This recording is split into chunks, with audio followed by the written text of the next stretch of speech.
할렐루야. 오늘도 우리와 함께 하실 주님을 기대합니다. 하나님은 변함없는 사랑으로 진정 우리와 함께 하실 것입니다. 주님은 우리보다 우리를 더 잘하시고요. 우리가 바라는 그 이상으로 주님은 우리에게 무엇이 있어야 될지를 미리 아시고 또 믿음 가운데 바라는 자들에게 채워주시는 분이심을 믿으시기 바랍니다. 지금 당장은 손해처럼 보일지 모르지만 믿음을 택한 우리에게는요, 최후의 승리가 주어질 것입니다. 세상에서 맛볼 수 없는, 세상에서 가질 수 없는 그것이 우리에게 반드시 주어질 것입니다. 그리고 하나님은 우리가 당하는 환난과 우리의 위기를 오히려 전화위복으로 삼아 주실 줄로 여러분 믿으시기 바랍니다. 오늘 말씀은 고린도후서 1장 12에서 마지막 24절까지 읽었는데요. 바울은 전도여행 계획을 변경하는 데 대해서, 전도여행을 지금 변경하는 데 대한 그 이유에 대해서 설명하고 있습니다. 바울 사도는 세상에서 하나님의 거룩함과 진실함으로 행동하였고요. 특별히 성도들을 대해서 더욱더 그리하였습니다. 또 그는 육체의 지혜, 육체의 지혜로 하지 않았고요. 하나님의 은혜로 행했다라고 12절에 그렇게 말하고 있죠. 육체의 지혜로 행한다라는 것, 육체의 지혜로 행한다라는 것은 자기에게 유익한 대로, 자기에게 이익이 되는 대로 처신하는 것이지요. 대체로 어떻습니까? 위선적입니다. 내게 유익이 되기 위해서는 거짓말도 악한 일도 서슴없이 하는 것, 그게 바로 위선적인 것이지요. 겉으로 보기에는 그럴듯하지만 실상은 그렇지 않은 경우가 허다합니다. 진실한 척하지만 진실하지 않고 의로운 척하지만 의롭지 않습니다. 사랑하는 척하나 사랑이 없는 그런 경우가 많다는 거예요. 우리 어제 수요예배 때 여로보암 그리고 르호보암의 모습을 보았지요. 특별히 북이스라엘로 나눠지는 바로 여로보암이 어땠습니까? 단과 베델에 각각 제단을 세웠지만 그건 어땠습니까? 하나님을 위한 것이 아니었습니다. 누굴 위했습니까? 자신을 위했습니다. 이스라엘 백성들이 남쪽 예루살렘으로 갈 것에 대해서 두려워하면서 그렇게 제단을 쌓았는데, 그러나 자신을 위한 것이었고 하나님을 위한 것이 아니었기에 그것은 곧 우상을 세웠습니다. 순전히 자신을 위하다 보니까 급하고 두려움 가운데 그렇게 하지 못할 짓을 하고 말았지요. 그리고 유대의 절기들을 흉내내는데 급급하면서 잘못된 것을 하였지요. 여러분, 비슷해 보이지만은 그것에 진정 하나님이 계시는가, 하나님 기뻐하시는 일이 맞는가, 성경대로인가에 대해서 여러분 우리는 분명히 따져보아야 한다는 거예요. 우리가 행하는 행동들도 남이 뭐라 하기 전에 내가 지금 서 있는 이곳이 곧 하나님 기뻐하시는 자리 맞나? 성경대로인가? 기도하고 행하는 것인가? 우리는 분명히 스스로를 돌아봐야 할 것입니다. 그렇습니다. 그리스도인들의 행동은 분명히 이래야 된다는 거예요. 바로 우리의 참 스승이시요 주님이신 예수님께서는 언제나 말과 행동에 일치되었고요. 그리고 구약 성경에 보내신 바 받은 바로 예수님, 그 말씀에 응하기 위하여서 어느 것 하나 바로 세상적이지 않았단 말입니다. 그러므로 그리스도인은 겉으로나 속으로나 동일해야 하며 바로 예수님이 모범이 되어야 될 것이고, 사람의 꾀나 세상적 수단 방법으로 그렇게 하지는 말아야 된다라는 것이지요. 오늘 보면 13절에 바울은 서신을 기록하는 것을 고린도 교인들이 읽을 때, 이 서신을 읽을 때 그것은 곧 바울의 진심이었음을 그렇게 밝히고 있습니다. 저도 항상 조심스러운 것은 말씀을 전할 때 이 말씀이 성도들의 가슴팍에 떨어졌을 때 정말 뜨거움이 있기를, 깨달음이 있기를, 무엇보다 성령의 역사가 있기를 항상 기대하며 바라는 가운데 말씀을 준비합니다. 물론 모든 목사님들이 그러하겠지요. 그러하기에 하나님 말씀은 언제나 예가 될 수 있다라는 것, 아멘이 될 수 있다라는 것, 우리 함께 20절 말씀을 같이 한번 다시 읽겠습니다. 하나님의 약속은 얼마든지 그리스도 안에서 예가 되니 그런즉 그로 말미암아 우리가 아멘하여 하나님께 영광을 돌리게 되느니라. 아멘. 많은 사람들은 말씀을 받을 때에도 내 유익에 따라서 판단하고 그렇게 받아들이는 경우가 있어요. 그러나 어떻습니까? 하나님의 말씀은 언제든지 예가 된다고 했습니다. 어느 말씀이든지 우리는 아멘으로 받아야 된다는 것이지, 아멘으로 받을 것이지 머리로 생각하고 계산하고 판단하여서 아멘이고 노멘이고 그렇지 않다는 거예요. 언제든지 하나님의 말씀을 여러분 이해할 수 없는 상황에서도 아멘으로 받아들인다면 그것이 우리 안에 선한 역사가 된다는 사실을 믿으시기 바랍니다. 아브라함도 이삭을 제단에 바칠 때 이해할 수 없었습니다. 어떻게 100세에 나온 자식 이삭을 번제로 바칠 수가 있겠습니까? 그러나 그는 따랐습니다. 그것이 바로 그에게 의가 됐다라는 거예요. 예, 바울 또한 역시 다메섹 도상에서 부활하신 예수를 만났습니다. 하지만 아무리 성령의 체험이 있다 할지라도 예수를 핍박하던 자가 하루아침에 복음을 전하는 자가 될 수 있을까? 그가 핍박하던 자들이 그를 받아줄 수 있었을까요? 그리고 그 체험은 다른 이들은 몰라요. 본인만 알 뿐입니다. 바울은 많은 고민했으나 그는 그대로 성령의 역사하신 대로 그대로 순종하였습니다. 그랬더니 지금껏 우리는 바울이 기록된 이 서신, 이것들이 바로 하나님 말씀이 되어서 지금도 이 말씀을 따라 우리는 주님을 만나고 있다는 거예요. 주님의 참 제자가 되고 있다는 것입니다. 사랑하는 성도 여러분, 오늘도 우리 살아갈 때 여러 가지 마음들과 생각들 그 가운데에서 여러분들 또 판단도 하고 그렇게 살아가겠지만은 정말 중요한 것은 이것이 곧 하나님의 뜻이 맞는가? 내 생각과 내 원하는 바인가? 아니면 하나님의 뜻대로 되어가는 것인가? 그 가운데 혹 가시밭길이 된다 할지라도 돌짝밭이 된다 할지라도 여러분 우리의 중심이 절대로 흔들리지 않기를 주님의 간절히 축원합니다. 그렇습니다. 그러할 때 사도 바울은 말합니다. 예, 주 예수의 날, 이 주 예수의 날 14절의 말씀이죠.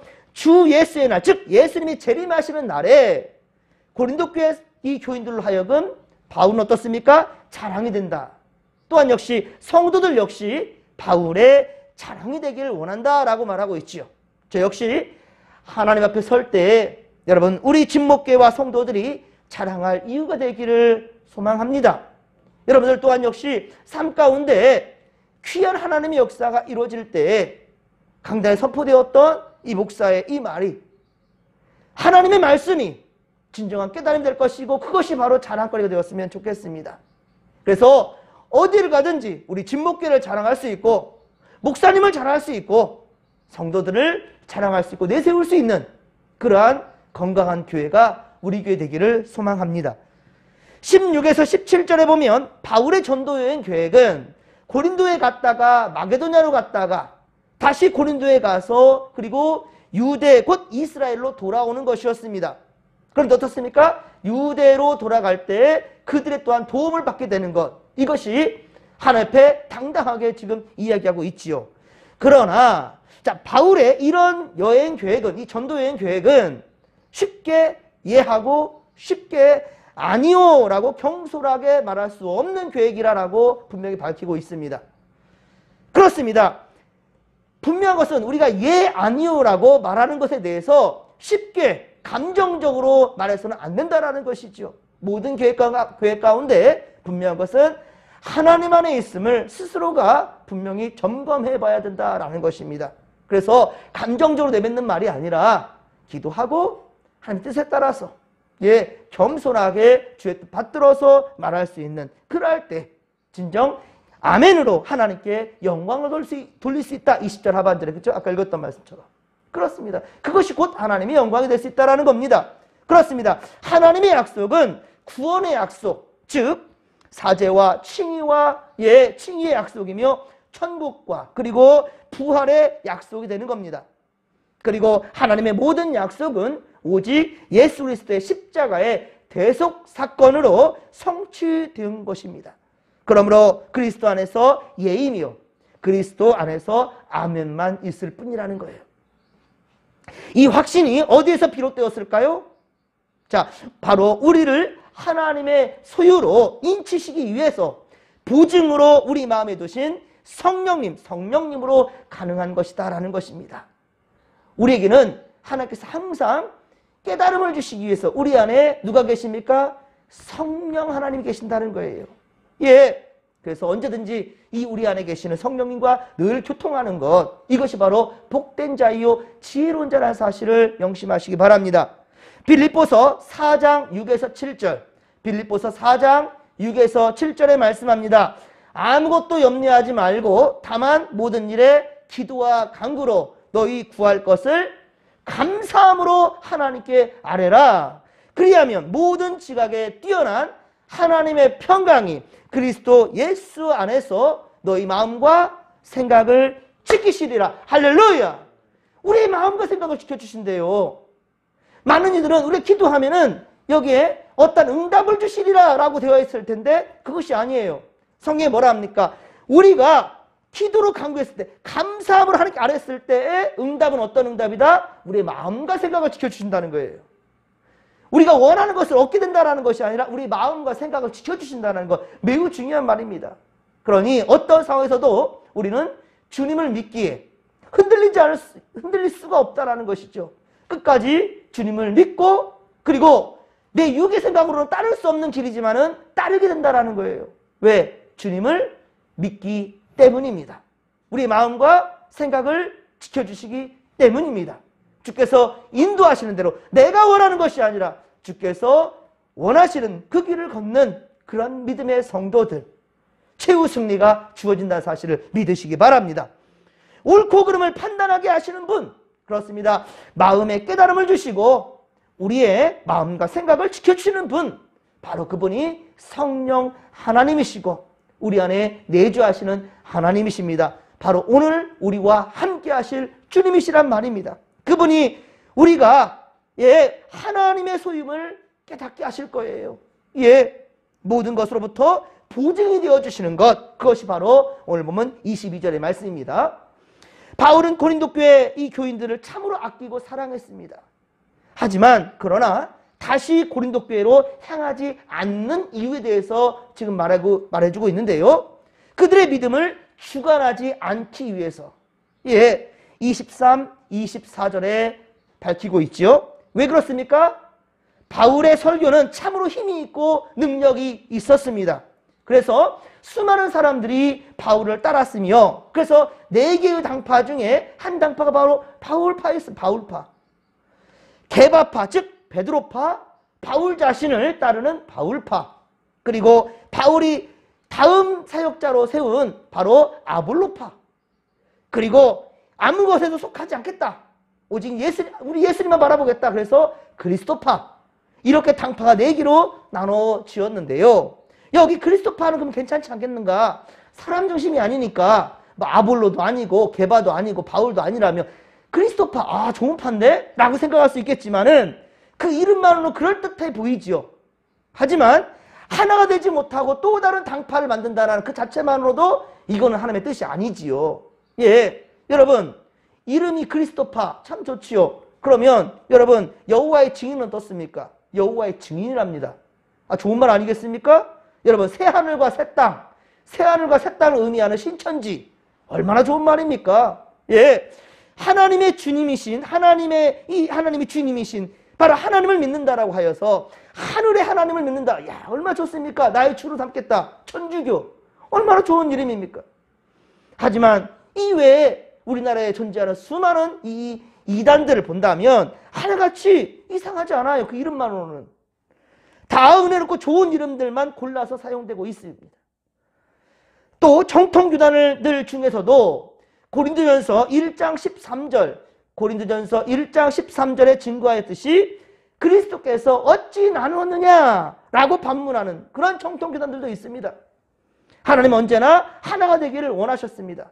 그런데 정말 중요한 것은 그 정통교단도 나 외에는 안 된다고 생각합니다. 어찌 나누었느냐, 좋은 말이죠. 그런데 중요한 것은 그 중심은 나로 모여야 되는 거야. 내가 중심이 돼야 되는 거야. 라고 판단하며 생각하면서 다른 이들을 오히려 정죄하는 경우도 참 많습니다. 나누어지고 끼리끼리 그렇게 마음 맞는 사람들끼리 모여지는 것, 이것은 전혀 예수님의 정신이 아니라는 것이지요.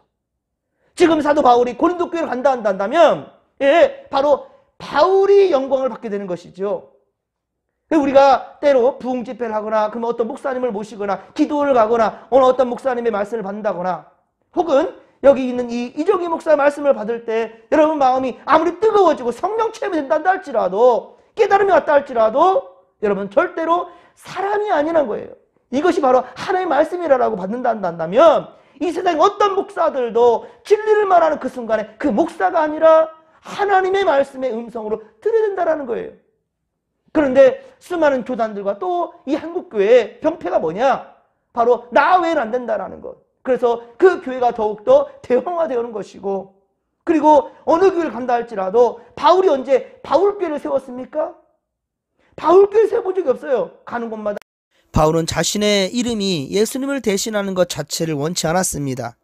이단자들이나 사이비 종파의 교주들은 교인들의 믿음을 주장하고 지배하려고 합니다. 그리고 결국은 하나님의 자리를 탐하게 되고 잘못된 교리들을 가지고 신도들 위에 군림하려고 합니다. 그러나 사도 바울은 인간적으로서 자기의 이름이 높여지고 또 수많은 성도들을 거느리고 싶은 그러한 욕심 가운데, 욕망 가운데 있지 않았다는 것입니다. 오늘 본문 12절에도 언급하였듯이 바울은 육체의 지혜로 하지 않고 오직 하나님의 거룩함과 진실함으로 목회했다라는 것이죠. 그래서 바울은 고린도 교회 교인들을 사랑하지만 그들을 아끼기 때문에 다시 그곳에 가지 않았다라고 오늘 보면 23절에 밝히고 있는 것입니다. 자신이 높아지는 것을 원치 않았기 때문입니다. 사랑하는 성도 여러분, 교회의 주인은 하나님이시며 우리의 믿음을 주관하시는 분도 하나님이십니다. 그런데 어찌 하나님께서 영광 받으실 그 자리를 사람이 탐할 수가 있겠습니까? 어디까지나 목회자나 그리고 목자들은 성도들의 기쁨을 돕는 자가 되어야 하지 지배하거나 군림하는 자가 되어서는 안 될 것입니다. 오늘 보면 24절 하반절에 보십시오. 바울이 고린도 교회 성도들이 믿음에 섰다고 칭찬하고 있지 않습니까? 우리 성도들도 그렇습니다. 예수 그리스도 안에 뿌리를 박으며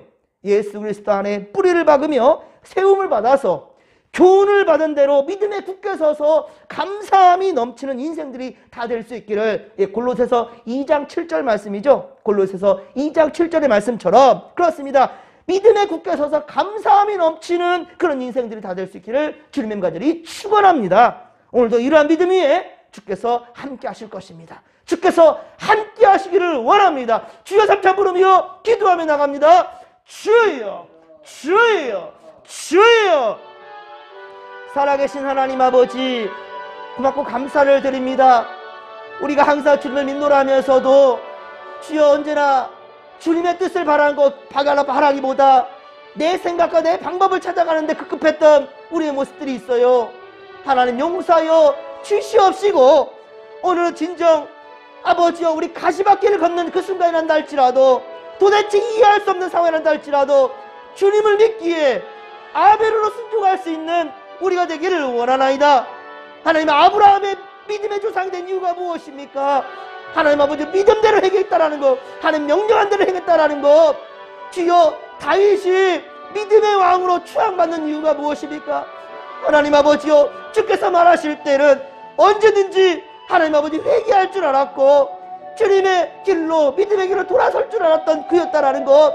하나님 아버지, 우리가 오늘 살아갈 때에도 내 뜻대로 마시고 아버지의 뜻대로 하옵소서. 내 뜻대로 마시고 아버지의 뜻대로 하옵소서.